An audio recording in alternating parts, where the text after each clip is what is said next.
Hi guys, I just want to do a quick video about the comparisons of costs New Zealand versus the UK and gluten-free versus non-gluten-free because there's quite a difference. I'm just going to show you a quick video.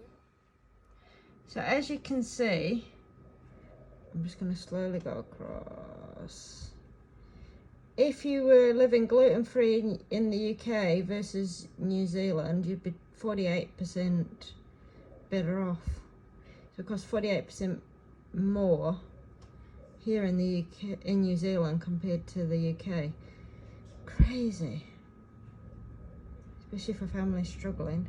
So even general foods, not that much cheaper.